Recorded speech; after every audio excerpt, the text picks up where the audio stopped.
Akhir-akhir ini begitu marak pemberitaan tentang mahasiswa yang mengalami depresi, stres maupun bullying, bahkan juga pelecehan seksual. Lalu apakah hal ini terjadi karena minimnya ruang untuk konsultasi atau konseling di wilayah kampus? Bersama saya Khairunisa, let's talk about it.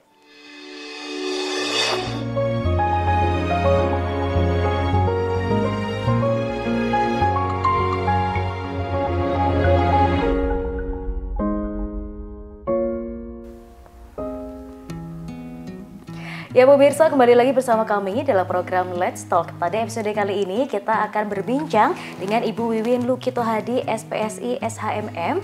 Beliau merupakan konselor di ULTKSP Filkom. Kita akan ngobrol-ngobrol lebih jauh nih. Ibu, bagaimana kabarnya hari ini? Alhamdulillah, baik. Baik, alhamdulillah Bu. Nah, seperti yang tadi saya di awal sampaikan, bahwa akhir-akhir ini kita sering Bu mendengar adanya pemberitaan tentang bullying, mahasiswa yang mungkin depresi, kemudian bahkan ada pelecehan seksual. Ini apa sih Bu sebenarnya akar permasalahan sampai ini bahkan terjadi di wilayah kampus, yang mana kita biasanya tahu ya di kampus ini tempatnya untuk orang belajar, pendidikan, seperti itu. Bagaimana Bu tanggapannya? Ya, terima kasih Mbak Nisa ya. Bullying ini sebenarnya kasus yang lama tapi rasa baru. Oh, ya. Karena baru viralnya akhir-akhir ini. Gitu ya. Sebenarnya sejak kami menangani konseling sekitar 10 tahun yang lalu, kasus ini sudah ada. Dan rata-rata kasus yang masuk itu modelnya pas bullying. Jadi bullying itu terjadi waktu mereka masih SD, SMP, begitu, itu yang banyak.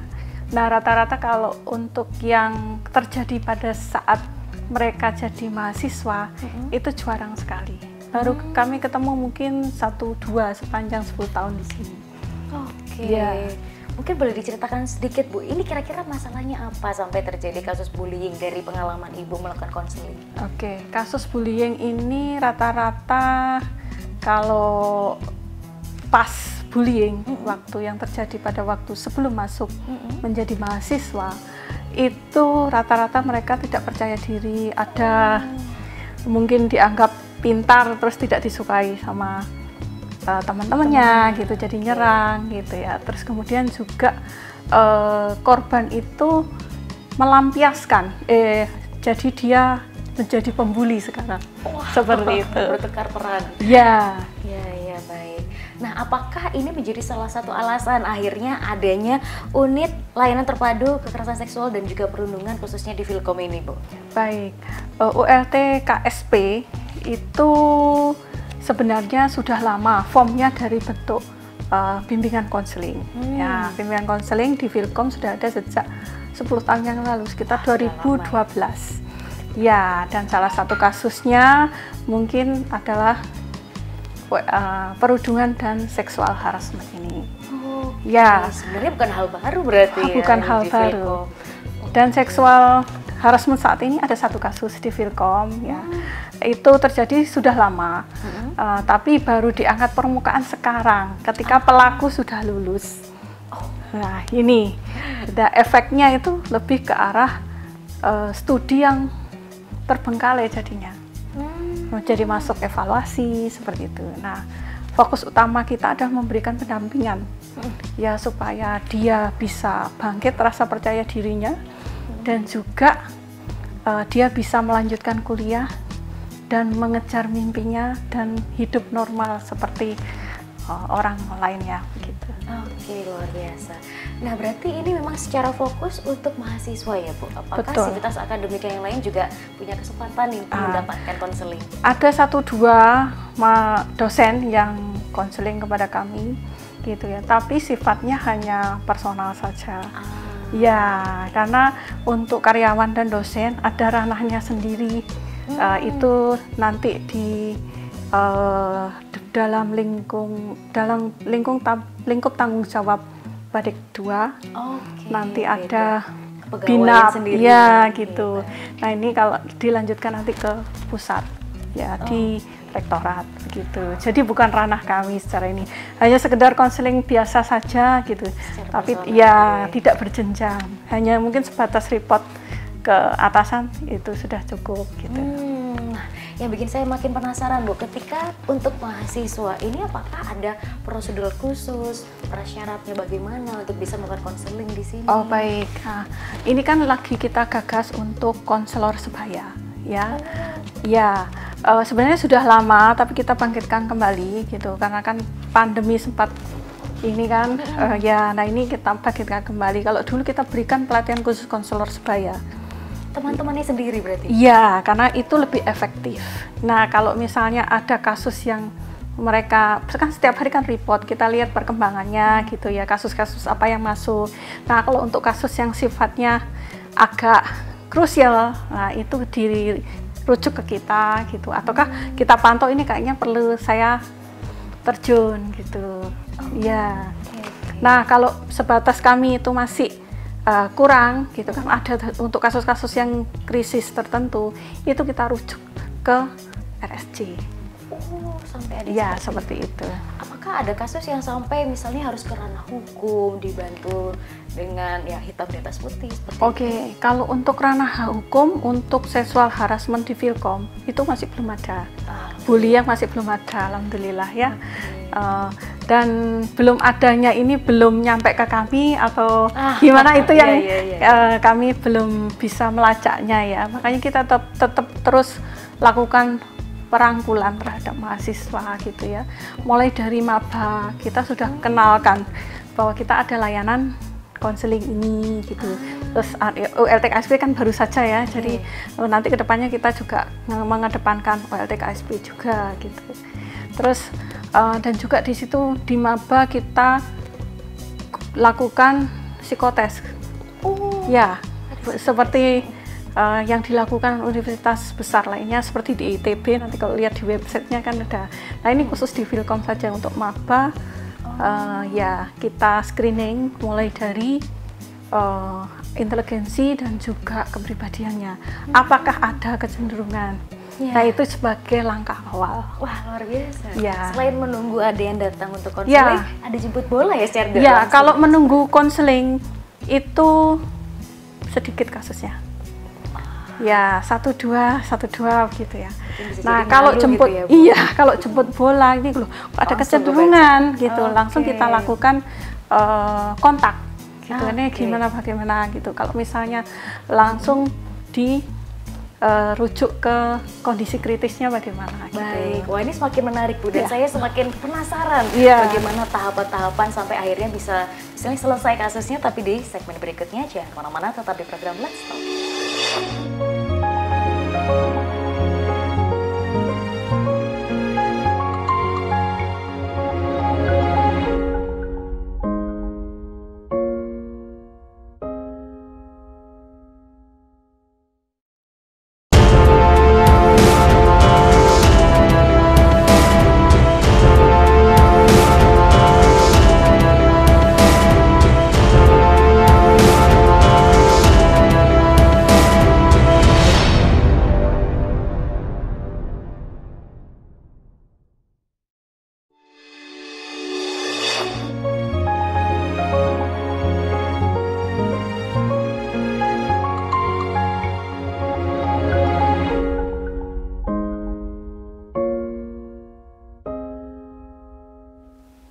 Ya pemirsa, kembali lagi bersama kami dalam program Let's Talk.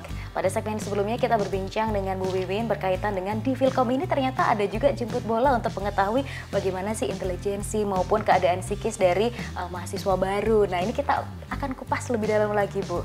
Nah apa sih sebenarnya tujuannya untuk diadakan hal seperti ini? Baik, pertama-tama untuk maba kan kita lihat dulu materialnya, apakah ada kecenderungan ya dia punya kelainan bawaan ataukah tidak gitu ya, ada kecenderungan dia ke arah abnormal misalnya begitu. Nah kalau misalnya ada, kita lakukan kontak ya, kita lakukan kontak untuk konseling lebih lanjut. Lewat Zoom ataukah kalau pas di Malang dia bisa hadir ke sini. Nah ini kita bicarakan. Kalau misalnya ternyata itu kondisi sementara, ya kita anggap baik-baik aja gitu. Tapi kalau misalnya ini berkelanjutan, dia rasakan cukup mengganggu, nah ini kita gali lebih dalam. apakah dia depresi gitu ya. Nah itu kan banyak mahasiswanya ya, jadi kita lakukan deteksi dini dari kelompok-kelompok yang abnormal tadi. Ya, menunjukkan ya ini belum tentu abnormal, jadi ada deteksi gitu ya, ada apa ya gejala gitu.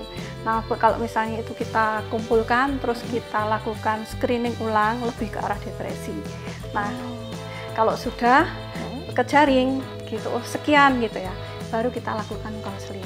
Nah dari konseling oh ternyata benar-benar depresi gitu, misalnya tinggal 10 orang gitu ya, itu kita lakukan rujukan setelah kita gali ulang. Jadi nggak serta merta gitu. Oh ini cenderung lumayan. Ya. Oke. Misalnya nih sudah kejaring tadi 10 orang, kemudian tahap berikutnya apakah ada kurikulum tertentu sampai akhirnya si mahasiswa ini bisa kembali misalnya hidup normal atau bagaimana? Ini bagaimana Bu programnya bisa diceritakan? Ya tentunya ada konseling individual dan konseling kelompok.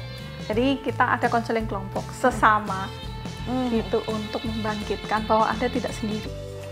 Ya, dan ayo kita sama-sama untuk menjalani prosesnya dan kita bisa sukses gitu, lulus tepat waktu dan bisa mengejar mimpi nanti setelah lulus. Gitu. Oke baik, tapi apakah ada batasan tertentu misalnya durasinya untuk mahasiswa A, misalnya berapa bulan akhirnya bisa sembuh, mahasiswa berikutnya dengan kasus yang berbeda ada yang berbeda gitu? Ya, intinya tiap orang keberhasilannya beda-beda karena kan latar belakangnya juga beda-beda gitu ya. Tapi intinya kita selalu ada di sini kalau mereka butuhkan gitu.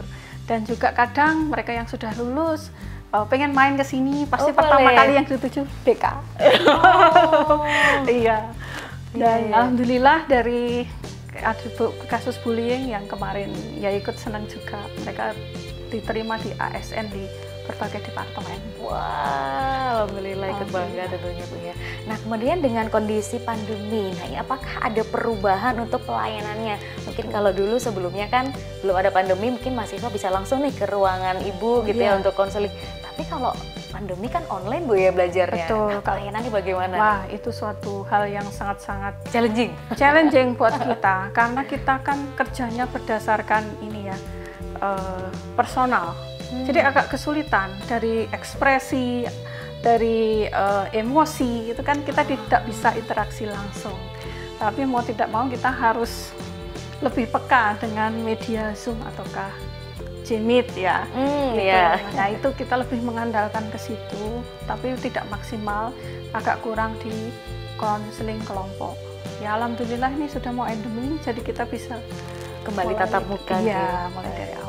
Kalau dulu mahasiswa baru ada tes psikotes ataupun litjen, kemudian kalau pandemi ini juga apakah tetap ada Bu hal yang sama? Kalau dulu psikotesnya kan kita klasikal, jadi lewat ruang kelas, interaksi langsung, kita amati, kita bikin report langsung gitu ya. Kalau sekarang lebih ke online. Oke, tapi tetap ada prosedur itu? Tetap ada. Dan hasilnya apakah tetap sama-sama efisien dan maksimal Bu, seperti halnya kalau kita offline? Ya, tentunya kita harus pandai-pandainya ya untuk memodifikasi alat tes gitu, sehingga kita bisa mendapatkan bisa ya walaupun tidak maksimal seperti yang ini, intinya kita sudah melakukan sesuai dengan usaha yang maksimal begitu. Oke, baik. Bu, ini kan kita pernah dengar nih beberapa kasus yang ada di UB juga dan sempat viral saat itu sampai mungkin akhirnya menghabisi nyawanya sendiri seperti itu. Nah, apakah hal seperti ini menjadi satu-satunya saja yang sampai seperti itu atau sebelumnya pernah ada Bu? Dan tanggapan Ibu terhadap kasus ini bagaimana? Sebenarnya bukan satu kali ini terjadi di Indonesia tentunya ya. Di kampus-kampus lain juga marak, di UI, di ITS gitu. Di mana spot untuk mengakhiri hidup yang favorit adalah di kampus. Aduh, kok bisa gitu? Ya, saya kurang paham saja dari mereka ininya ya. Tapi yang jelas di situ dia mendapatkan masalah, di situ dia pengen mengakhirinya begitu. Iya. Dan kebetulan kemarin di UB seperti itu jadi viral. Ya, mudah-mudahan tidak terjadi lagi. Ya, amin. Padahal mungkin belum tentu masalahnya terjadi di dalam kampus seperti itu ya. Oke, Oke, baiklah. Kalau yang pernah terjadi kepada sivitas akademika, semisal dosen ada perundungan atau mungkin pelecehan seksual seperti itu, apakah ini juga menjadi ranah dari bimbingan konseling ada di fakultas ataupun universitas ya Bu? Dan kemudian tanggapan Ibu bagaimana sih, kok bisa nih loh malah dosen ataupun mungkin ada karyawan yang kena seperti itu? Baik, kalau berhubungan dengan mahasiswa gitu ya, mungkin masih masuk ya, mungkin tapi kita lebih ke korbannya ya. Terus kalau untuk sivitas, dosen dan lain sebagainya, ranahnya sudah berbeda. Nah, kita hanya sebatas membantu saja. Kalau misalnya tolong dibantu pendampingan, ya kami dampingi, ya gitu. Nah, yang pernah saya lihat di artikel itu adalah cyberbullying gitu ya. Jadi ternyata bullying tidak hanya langsung ketemu gitu Bu ya, melalui cyber itu juga bisa terjadi. Kok bisa Bu ya? Apakah selama pandemi itu malah semakin marak? Tapi kita akan bahas di segmen berikutnya. Jangan kemana-mana, tetap di Let's Talk.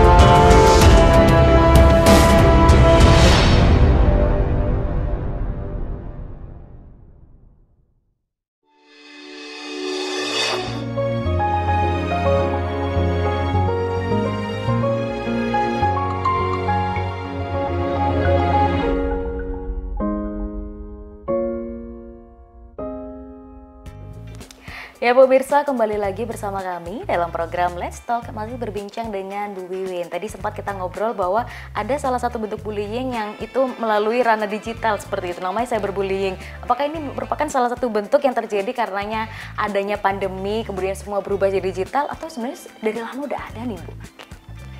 Sebenarnya bullying digital atau cyberbullying itu sudah lama. Sama jauh halnya seperti cybercrime. Ya, itu ada sudah lama, tapi rasa baru karena maraknya media sosial yang mungkin sudah tidak bisa difilter ya. Gitu. Dan cyberbullying ini bukan karena pandemi saja, dari dulu sudah ada. Cuma maraknya karena kita tidak boleh kemana-mana, jadi mereka butuh media penyaluran untuk membuli orang. Kayaknya yang cocok dan pas itu adalah di dunia cyber gitu. Dan remaja itu mengibaratkan bahwa dunia cyber atau media sosial itu adalah Tuhan ya. Waduh, ya. Jadi kayaknya ini adalah circle saya ya, circle saya. Nah, ini aku harus tampil terbaik gitu, tampil yang bagus di dunia maya, di hadapan komunitasnya. Nah, kalau merasa ada yang membuli dan terus-terusan sifatnya, nah ini dia merasa inferior gitu ya, dan akhirnya tidak percaya diri dan bisa bertindak yang negatif begitu. Wah, ya. Oke, baik Bu. Nah, sebenarnya saya ada yang penasaran juga Bu dengan setting ruangan ini. Nah, siap. Mungkin pemirsa juga penasaran, luar biasa sekali gitu ya, settingnya dibuat sangat nyaman. Ada sofa, ada meja, bahkan di pojokan sana ada kitchen set Bu. Nah, ini boleh diceritakan apa sih sebenarnya tujuannya dibentuk senyaman ini? Ya, tujuannya dibentuk senyaman ini adalah supaya mereka betah untuk konseling, baik itu individu dan juga kadang orang tua. Ya, orang tua paling sering kadang kemari karena concern terhadap perkembangan studi anaknya atau permasalahan studi anaknya, dan kita harus memberikan servis yang sebaik mungkin untuk mereka. Dan juga ini untuk konseling kelompok, jadi mereka bisa nyaman untuk saling sharing permasalahannya gitu ya, dan saling menguatkan satu sama lain di sini gitu. Kenapa kok ada kitchen set? Ya supaya mereka betah gitu. Supaya mereka betah di sini dan bisa merasa nyaman, dan akhirnya di situ kita bisa masukkan sugesti dengan pas. Wah, Berarti boleh bawa makanan Bu ya ke sini sambil Boleh konseling? nanti ke depannya. Oh, oke, siap. Saya lihat juga ada seperti TV Iya. dan lain sebagainya. Apakah juga biasanya ada pembinaan dengan menayangkan slide seperti itu? Betul. Nah, ini tidak hanya untuk konseling saja, kita juga membantu mahasiswa yang mungkin memiliki penelitian. Oh, Ya, iya. di ranah konseling depresi gitu ya, ataukah psikologis gitu ya. Karena memang di Fakultas Ilmu Komputer ini tergolong mahasiswa yang berkutat dengan programming, komputer, dunia maya gitu ya. Iya, iya. Mau nggak mau kita harus berusaha membalancekan kondisi itu, dan karena mereka berkutat dengan dunia maya sering problem-problem Sosialnya biasanya. kayak kondisi yang tidak balance kan akhirnya larinya ke yang aneh-aneh begitu. Oke, baik. Iya. Nah, apakah ini buka setiap hari saat perkuliahan ada atau hanya bisa dibuka ketika misalnya sudah janjian konseling dengan ibu atau Iya. bagaimana? Kalau janjian konseling monggo bisa dipakai, nggak apa-apa gitu ya. Terus kemudian kalau mereka mau pinjam ruangan gitu ya untuk koordinasi lebih lanjut, monggo silahkan. Dan tidak hanya untuk mahasiswa yang bermasalah saja gitu, kalau bagian untuk koordinasi untuk lomba ataukah apa inovasi multifungsi gitu, Bu, ya, jadinya. kita multifungsi di sini. Oke, Bu, ada nggak sih cerita-cerita unik yang bahkan mungkin tidak bisa dilupakan atau mungkin cenderung lucu gitu Bu ya? Kalau dari tadi kita ngomongin yang sedih-sedih gitu ya Bu, bullying. Ada nggak sih yang konselingnya menurut Ibu ini unik gitu? Baik, konseling itu luar biasa ya. Sudah 10 tahun ini asam garam ya. Intinya kalau kita jadi konselor harus siap. Apapun kondisinya mahasiswa ya. Apakah itu dia sedang tantrum ataukah ya atau ledakan emosi gitu. Kita harus siap untuk meredakan gitu ya, dan bisa mengalihkan energi emosinya itu ke hal yang positif gitu ya, mengeluarkan apa yang dia unek-uneknya gitu ya. Hal yang menarik ya banyak gitu ya, dengan berbagai kelainan. Kalau menurut saya bukan kondisi kelainan ya, spesial. Oh, spesial, siap. Kondisi spesial gitu ya, akhirnya dia bisa mentransformasikan ke arah energi prestasi. Akhirnya banyak yang diterima di perusahaan yang prestisius. Ada yang dari Gojek, ada yang BI, BRI, gitu, Kemhan, BPK, udah luar biasa. Oke. Bahkan ada yang PBB. Wah, di luar New York. biasa. Keren. Baik Bu, terakhir pesan singkat untuk pemirsa ataupun mahasiswa saat ini berkaitan dengan perundungan maupun pelecehan seksual. Silahkan Ibu. Ya. Intinya Anda harus abaikan, hindari gitu ya, dan juga selalu berpikir positif, bertindak positif. Anda spesial, dan juga Anda tidak sendiri. Nah, ada kami di sini gitu ya. Kami selalu ada untuk Anda. Terima kasih. Baik, terima kasih banyak Bu Win sudah meluangkan waktu hari ini. Semoga sehat selalu dan juga pelayanan di sini di Filkom bisa menjadi percontohan juga untuk fakultas-fakultas lainnya.